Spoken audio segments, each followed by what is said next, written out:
Mesdames et messieurs, bonsoir et voici les titres du journal. L'ambassadeur de la République populaire de Chine près le Bénin sort de son mutisme pour rassurer les populations. Le diplomate chinois confirme les assurances du ministère béninois de la Santé en ce qui concerne les mesures prises contre le coronavirus.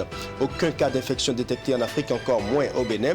Il précise que la situation de l'épidémie en Chine est désormais sous contrôle grâce aux mesures sévères prises par le gouvernement chinois pour protéger le reste du monde.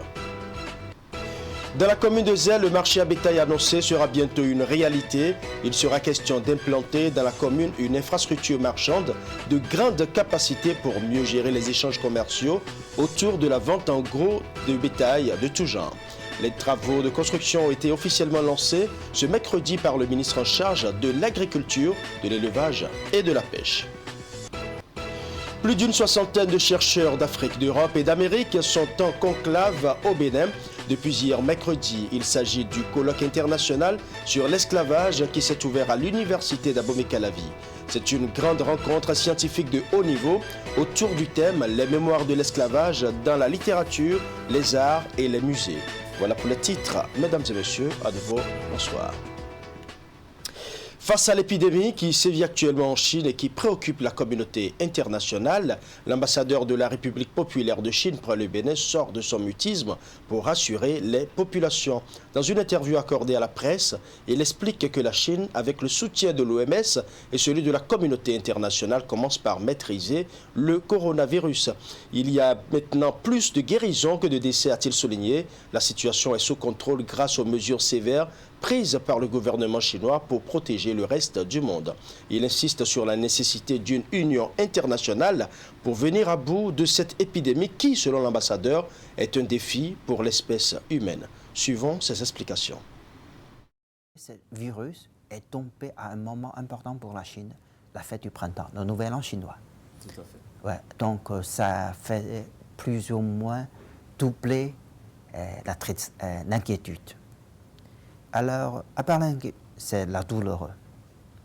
Je suis de Wuhan, c'est mon pays natal. Alors, parce que quand pour les autres, ce qu'on lit, ce ne sont pas les chiffres. Les chiffres sont froids, mais ce sont des êtres humains. Pour ceux qui sont morts, la plupart sont de Wuhan. Ceux qui sont contaminés aussi, ils sont aussi de Wuhan. Alors, c'est une ville de 11 millions d'habitants. Ils sont enfermés. On a fermé la ville pour protéger l'extérieur, pour couper la propagation. C'est un sacrifice d'une ville héros pour toute la Chine et aussi pour le monde. Ce virus est un défi de la nature à l'égard de la Chine et aussi à l'humanité. Parce que ces dernières années, ces virus, cette sorte de virus, épidémies, sont apparus l'un après l'autre. C'est un défi à relever, pas seulement pour les pays en crise, contaminés, c'est un défi à relever pour toute l'humanité. Donc, devant cette épreuve, il faut l'unité, la solidarité internationale. C'est ce que la Chine a fait quand les autres pays ont trouvé devant ces difficultés. La situation commence déjà à s'améliorer. Les personnes sorties des hôpitaux ont dépassé déjà les personnes décédées. Le chiffre a presque doublé. Alors les suspects nouvellement ajoutés diminuent déjà beaucoup. Alors, donc pour l'avenir, on a pleine confiance qu'on a le moyen et aussi la capacité de vaincre cette épidémie. Le diplomate chinois rassure par ailleurs de ce qu'aucun cas d'infection n'est jusque-là détecté au Bénin ni dans toute l'Afrique. Il précise aussi que des mesures sont prises par les gouvernements béninois et chinois pour protéger les populations. Il en profite pour parler de l'exploit d'un jeune docteur béninois en Chine en cette période où la communauté internationale est éprouvée par le coronavirus. Suivons les explications de Ding Taopeng. Jusqu'à présent, il faut dire que parmi toutes les personnes condamnées en Chine, infectées en Chine, on trouve seulement 16 étrangers et 2 est déjà sortis de l'hôpital. Alors on dit que ça ne tient pas moins de 0,1%. Et il n'y a aucun cas d'infecté, aucun cas suspect ici au Bénin, ni dans la communauté chinoise, ni parmi les Béninois.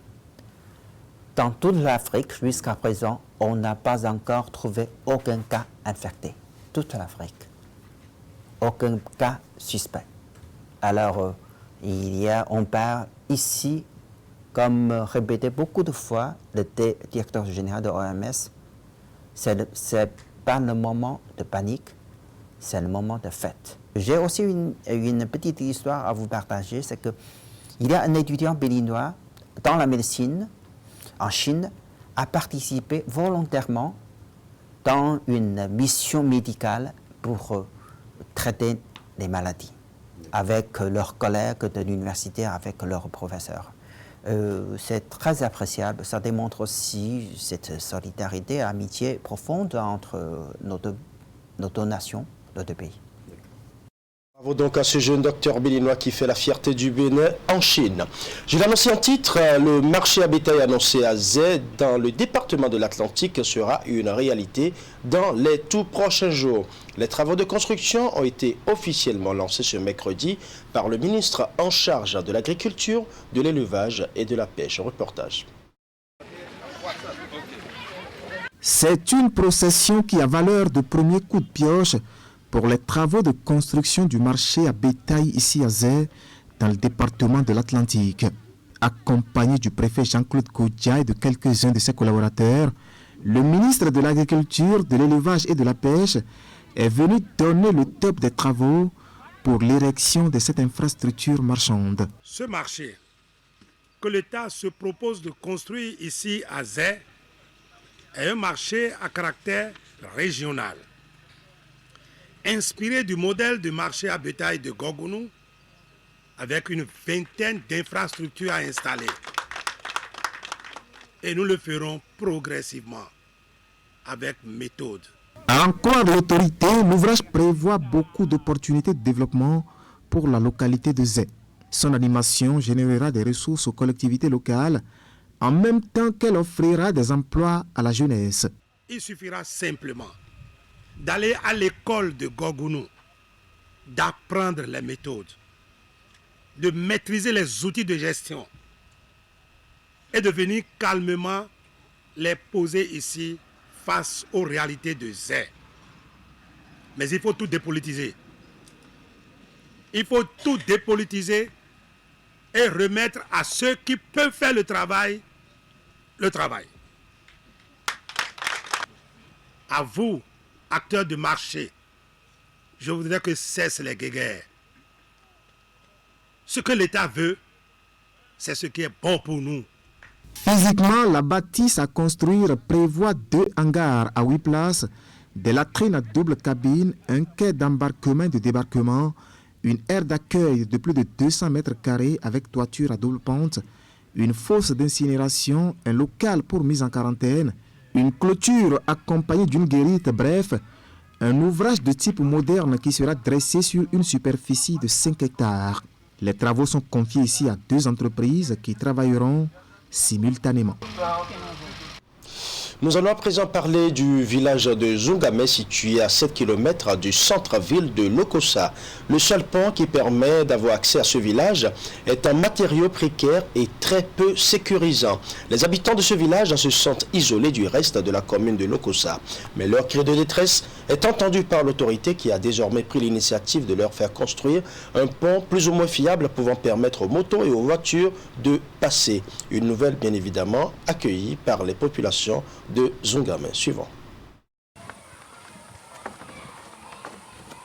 Ce pont en matériaux précaires vit ces dernières heures, et ceci pour le bonheur des usagers de cette voie, unique porte d'entrée et de sortie du village de Zungamé.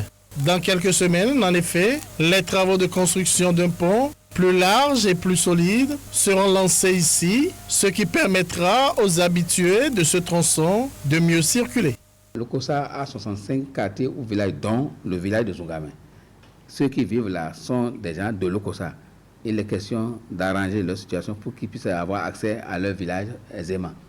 C'est ce qui a fait qu'on a essayé cette fois-ci de penser à un pont intermédiaire, ce n'est pas définitif, intermédiaire, pour que les véhicules et motos aient accès à cette localité-là. Zungamé est un village de l'arrondissement de Lokossa, situé à 7 km du centre-ville, dans le département du Mono. Un village peu ordinaire, dont l'accès n'est possible jusque-là sans la traversée du pont en bois, réalisé de façon artisanale sur le cours d'eau qui isole le village.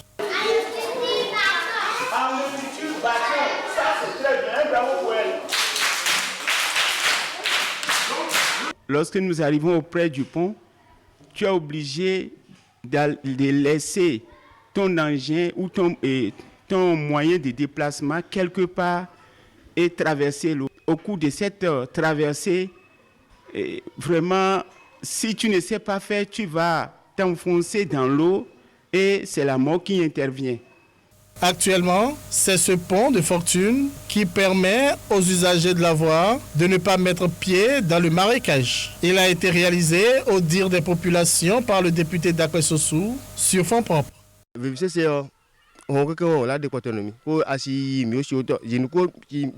pont annoncé est une très bonne nouvelle pour nous. Son effectivité va beaucoup nous soulager et faciliter nos déplacements. Avant, c'est avec des méthodes et moyens rudimentaires dans des bacs qu'on traversait l'eau. Je peux remercier les autorités qui ont accepté, qui ont entendu notre cri de détresse cette année pour qu'on puisse sortir dans cette précarité-là. Que depuis des années, il y avait eu des morts, plusieurs morts ici. Nos femmes sont sorties même, c'est un problème. Nous les femmes, nous souffrons beaucoup pour avoir de l'eau potable, pour aller moudre le maïs, pour aller à l'hôpital. Il nous faut traverser cette eau en période d'inondation avec des bacs de fortune. C'est à travers le projet d'appui aux communautés pour l'expansion des services sociaux, ACES. C'est dans ce cadre qu'on s'est inspiré de l'expérience du projet Nazoumen à commencer pour essayer d'imiter ça et faire au niveau du village de Zungamé pour que les gens puissent avoir accès en attendant de mieux faire. C'est le contrat que je viens d'essayer tout à l'heure même et ce serait envoyé. Ça doit démarrer au plus tard 2 semaines, ça doit pouvoir démarrer. L'étude qui est faite, c'est à des centaines de millions. La mairie ne pourra pas faire face à ça là. C'est par rapport à ça qu'avec le projet ACES, qui est d'un montant de 22 millions, ça pourra faire le pont en attendant.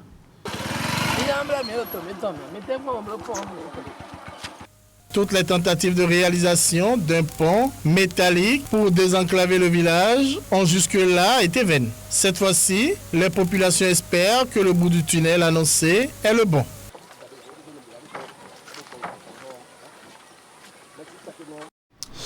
« 100 candidats retenus sur 840 enregistrés dans le département du Mono. C'est l'essentiel à retenir de la deuxième phase de sélection du concours de recrutement direct au profit des forces armées béninoises lancé par le gouvernement du président Patrice Talon. Cette phase de sélection sportive s'est déroulée ce lundi dans la commune de Lokossa. Retour sur les temps forts avec Geoffroy Messin. L'armée béninoise recrute. À la suite de la phase de dépôt des dossiers de candidature, la deuxième phase du concours de recrutement direct au profit des forces armées béninoises, lancée par le gouvernement du président Patrice Talon, s'est déroulée tôt dans la matinée de ce lundi 3 février 2020. Pour le compte du département du Mono, cette deuxième phase, qui est une étape sportive, s'est déroulée dans la commune de Lokossa. C'est une première fois que les personnels militaires subissent un recrutement concours. C'est aussi la première fois que cela se passe dans les départements, les chefs de lieu de département. Ce qu'on peut retenir de ce déroulement, c'est d'abord ça, que c'est la première fois. Et aussi, c'est le nombre que cela a induit. Parce que là, on avait à recruter dans les communes, tout simplement, et à prendre quelques dizaines.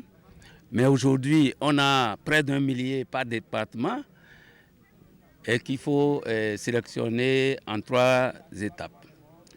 Voilà, la difficulté donc réside au niveau de ce nombre. Et aussi, une autre nouveauté, c'est que les personnels visés, il y a les démobilisés de la classe 2015 mais les nouveaux jeunes gens à recruter comme les fois dernières.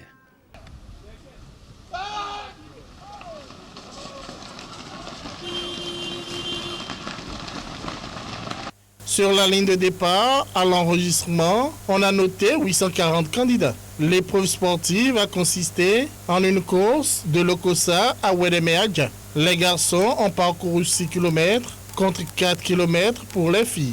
Transparence oblige, des caméras ont été postées à certains endroits dans la ligne d'arrivée pour tout filmer. J'étais fière de ma performance. J'étais tellement contente d'être prise parmi les meilleurs. Oui, ce que moi j'ai trouvé de différent, c'est que pour cette fois-ci, il y a assez de caméras qui suivaient tous les trucs. Le sentiment que j'ai éprouvé, c'est que je suis heureux d'avoir admis parmi les meilleurs.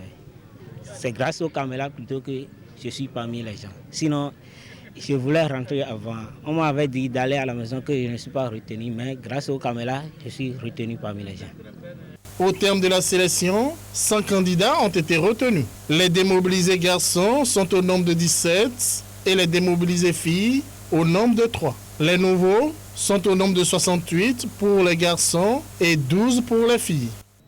Vous allez constater avec moi que c'est les méritants qui ont été effectivement retenus.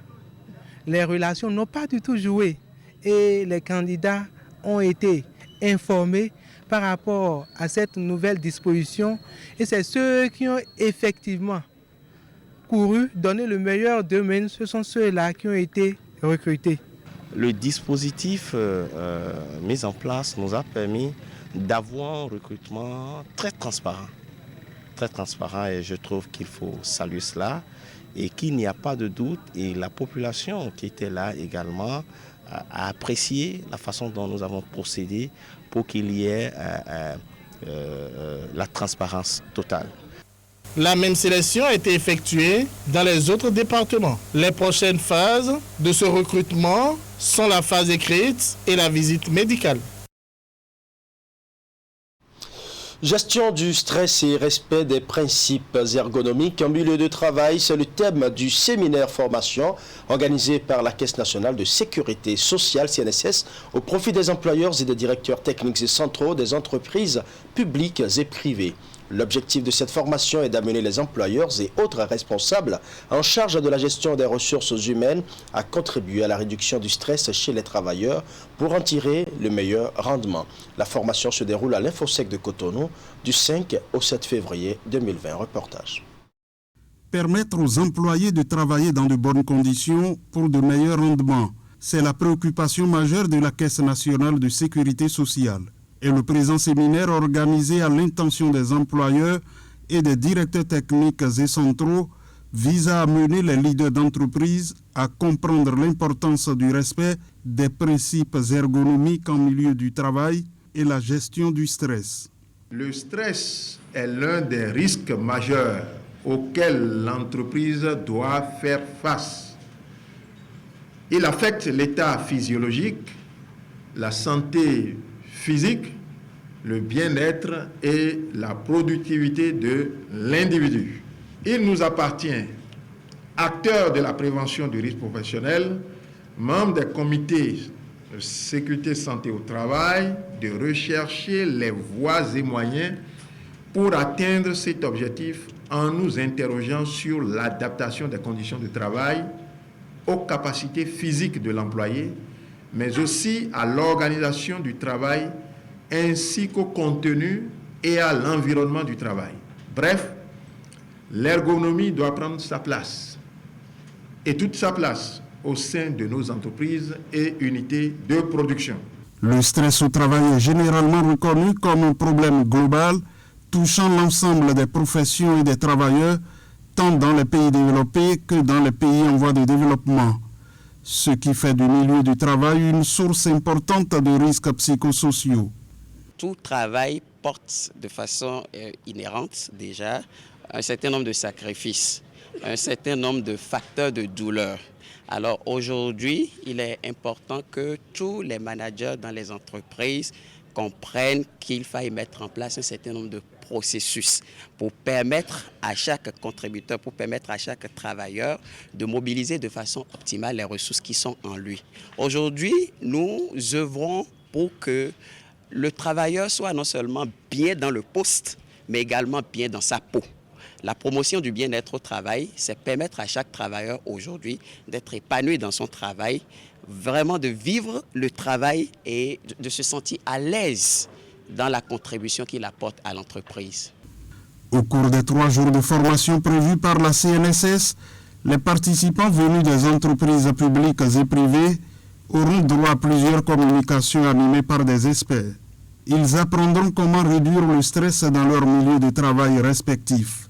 L'objectif à long terme est de permettre aux travailleurs de donner le meilleur de leur potentiel dans un environnement sans stress. Le maire de Cotonou, Isidore Nyonfou, a reçu mercredi à son cabinet une délégation de l'équipe vainqueur du championnat national de pétanque Atlantique Littoral. Après avoir remporté 4 meilleurs prix de la compétition qui s'est déroulée à Parakou, ils ont jugé bon d'aller présenter le trophée à l'autorité municipale. Nous allons suivre les propos du président de la Ligue Atlantique Littoral de pétanque à sa sortie d'audience. Il est suivi du maire Isidore Nyonfou. C'est un grand honneur pour nous d'avoir introduit une demande d'audience et d'être reçu par M. le maire au retour de notre championnat national à Parakou, où nous sommes revenus, n'est-ce pas, avec les 4 meilleurs prix déposés par la Fédération béninoise de pétanque. 8 prix étaient en jeu et l'Atlantique Littoral à elle seule a ramené 4 meilleurs prix. C'est à ce titre que nous sommes venus présenter à la première autorité de notre localité ce que nous sommes allés faire, n'est-ce pas, à Parakou. Ça n'a pas été facile, c'était 64 triplettes au départ qui étaient à Parakou, mais vous imaginez, l'Atlantique Littoral en a présenté 4 en demi-finale, c'est-à-dire 2 dans l'Atlantique et 2, n'est-ce pas, dans le littoral. Et nous avons ramassé les 4 meilleurs prix. Il va de soi que dans cette entame-là, on vient voir la première autorité de notre territoire pour lui dire, voilà ce que nous sommes allés faire à Parakou. Et nous sommes très honorés d'avoir été reçus par Monsieur le maire. C'est une équipe composée essentiellement de jeunes. Je voudrais remercier le président de la Ligue Atlantique Littorale qui a joué un rôle de premier point. Et ça, je pense que j'ai beaucoup apprécié la démarche de cette équipe qui a souhaité me rencontrer pour me présenter le premier prix qu'ils ont reçu. Non pas le premier prix, c'est-à-dire en matière individuelle, ils ont reçu le premier prix et en matière d'équipe, ils ont reçu le premier prix. C'est une prouesse qu'il faut saluer et encourager. Et pourquoi je les ai rassurés du soutien du conseil municipal de la ville de Cotonou et de mon soutien personnel. Et je pense que de façon globale, je pense que il faut remercier le président Talon de donner une nouvelle vision aux activités sportives dans notre pays. Nous avons l'espérance que ces jeunes talents seront mis en valeur pour le plus grand, pour une représentation à l'échelon régional et à l'échelon mondial. Après que j'ai reçu également la championne en matière d'escrime nationale, qui est une jeune fille, qui ne relève même pas de Cotonou, mais que j'ai rencontré avec un ami à Calavi, j'ai souhaité le rencontrer, qui n'a même pas les moyens pour aller prochainement au Ghana et pour aller faire une compétition régionale. Donc j'ai promis voir le ministre de la Jeunesse pour que le ministre puisse la prendre en charge et apporter ma propre contribution pour qu'elle puisse effectivement voyager sur le Ghana à la mi-février où se déroule une compétition régionale en escrime. La mairie de Parakou a reçu jeudi dernier la visite d'une délégation de la coopération Helvetas. Au centre des échanges, les activités relatives à l'exécution du plan de développement communal, la 3e génération. Lukman Woroutiou pour le compte rendu. C'est une rencontre d'échange entre les autorités municipales de Parakou et cette délégation de la coopération Helvetas. Les discussions portent sur non seulement les activités déjà exécutées, mais également celles à venir dans le cadre du plan de développement communal 3e génération PDC 3. Les principaux axes du volet migration contenus dans ce programme sont passés en revue, mais le maire Chatokan insiste sur le volet éducation dans sa commune. Nous allons élargir ces points d'intervention, notamment sur le domaine de l'éducation. Il faut dire que le principal problème de Parakou, c'est l'éducation. Nous avons des salles de classe vétustes, nous avons une population active mais non orientée et qu'il faut insérer. Nous avons des jeunes. L'autorité municipale est appuyée par d'autres membres de son équipe. Dans leur intervention, il rappelle les efforts fournis par la municipalité dans la politique de gestion du volet migration à Parakou. Ce qui nous a amené à entreprendre un certain nombre d'études avec l'université et les centres de recherche appropriés par rapport aux migrations. En plus de cela, nous avons prévu dans le budget de la mairie une ligne de crédit relative aux migrations. Un exposé qui séduit les partenaires. Je suis personnellement très impressionné par l'évolution de la force d'action des communes, la pertinence des interactions qu'on a eues, la force des actions menées et partagées. Donc c'est très impressionnant à voir. Et donc la décentralisation a vraiment fait ses preuves ici sur les dernières années. Et ça, c'est très très bon à voir. Pour ce programme, 5 axes stratégiques sont élaborés pour la valorisation du potentiel de la migration et de la diaspora pour le développement local, avec un budget total de plus de 417 millions de francs CFA pour la période 2019-2024. Le réseau des structures de protection des enfants en situation difficile œuvre pour rendre plus dynamique la lutte contre la traite des personnes. C'est à travers un atelier de formation de 2 jours dans la ville de Parakou lancé ce lundi 3 février 2020. Y participent des officiers de police et des magistrats. Le point avec René Soglo.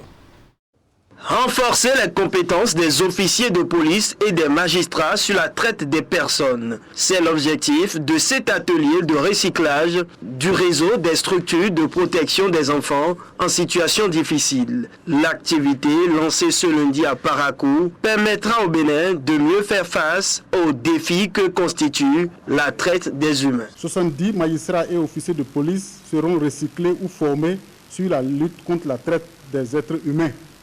Il s'agira d'une formation qui aura lieu à Parakou, Dassa et à Boycon à partir du 5 jusqu'au 6 février 2020.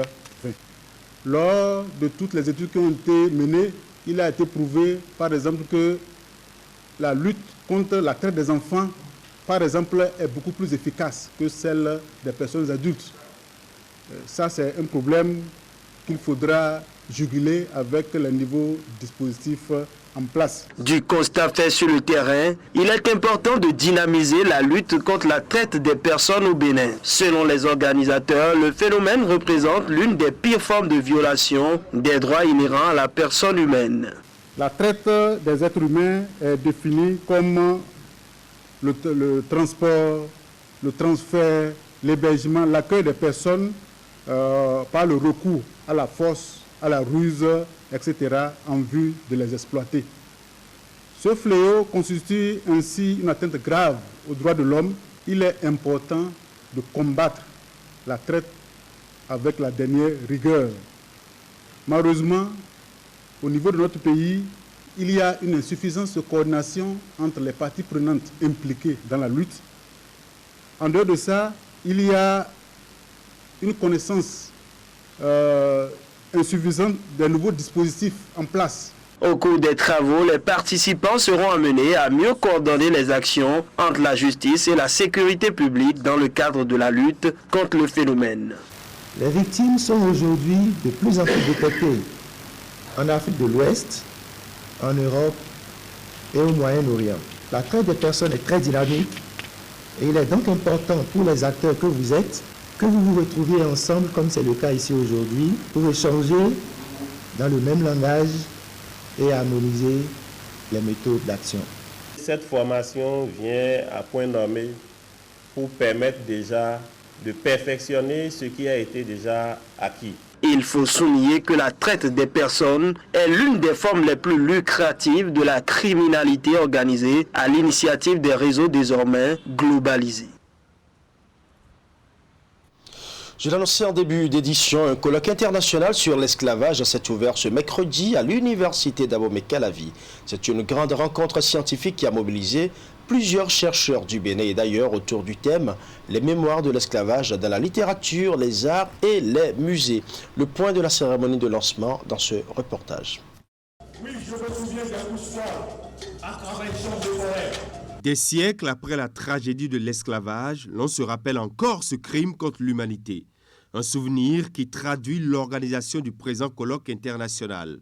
C'est une célébration scientifique de haut niveau qui a mobilisé un collège d'éminents professeurs du Bénin et d'ailleurs. Ces petites causeries qui vont se tenir sur l'esclavage dans le cadre de ce colloque international ne devraient à terme que contribuer à irriguer souterrainement le champ de la maturation, aplanir les clichés et stéréotypes et certainement renforcer les élans à l'altérité. Ce colloque international vise à construire une réflexion sur les imaginaires de l'esclavage façonnés par les tests, les images de l'époque coloniale à l'époque post-coloniale. C'est une initiative de l'Université d'Abomey-Calavi à travers la Faculté des Lettres, Langues, Arts et Communications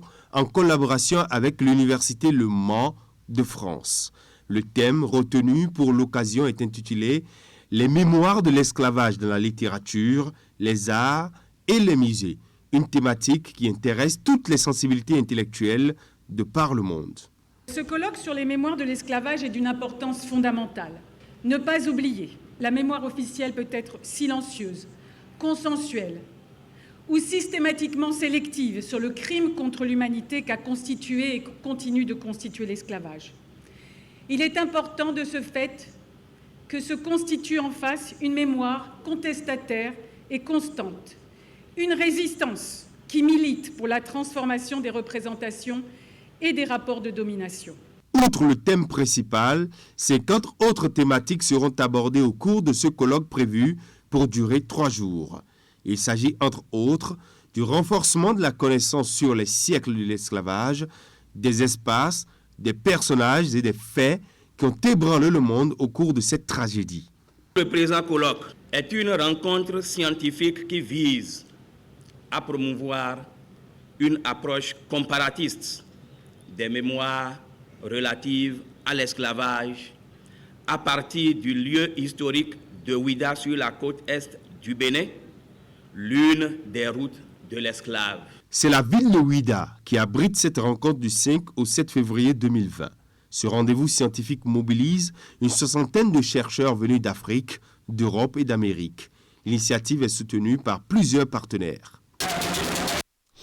30 bougies pour la Bank of Africa Bénin. L'institution bancaire célèbre ses 30 ans d'existence en République du Bénin avec à son actif divers services et produits pour la satisfaction de sa clientèle. À travers une conférence de presse, les responsables de la BOA Bénin ont décliné le programme des manifestations tout en mettant un accent particulier sur le bilan de leur parcours et les perspectives envisagées pour mieux servir la clientèle. Reportage Wahab Alipara. 30 ans au service des communautés, de l'économie béninoise et des populations. La Bank of Africa marque une trêve circonstancielle pour souffler cette 30e bougie de maturité teintée de parcours élogieux qui fait de la BOA Bénin le leader sur le marché bancaire. Alors, ce cheminement est un cheminement exemplaire. Ce cheminement a été bâti mais sur des piliers. Alors, ces piliers sont nombreux. Pour moi, le premier pilier, c'est d'abord les fondateurs de cette banque-là. Bank of Africa Bénin, aujourd'hui, est un grand employeur du pays. Et je pense que cela contribue quelque part au développement économique et social du Bénin. La Bank of Africa a formé plus de 10 000 stagiaires. Chaque année, c'est plus de 200 à 500 stagiaires qui sont formés à la Bank of Africa Bénin. Bank of Africa Bénin a été introduite en bourse en 2004 et ça fait qu'aujourd'hui, effectivement, c'est la seule société de droit béninois qui est cotée à la BRBN. Et je pense que ça, c'est également une chose assez notable. Un des piliers de Bank of Africa aujourd'hui, c'est son assise commerciale. Alors, cette assise commerciale est marquée d'abord par son réseau. Alors, c'est un réseau de plus de 50 agences avec un guichet spécialisé dédié aux entreprises, donc un centre d'affaires qui est basé effectivement à l'enceinte du siège.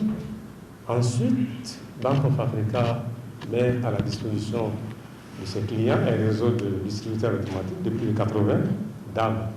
Aujourd'hui, effectivement, Bank of Africa aujourd'hui compte dans ses livres plus de 500 000 clients.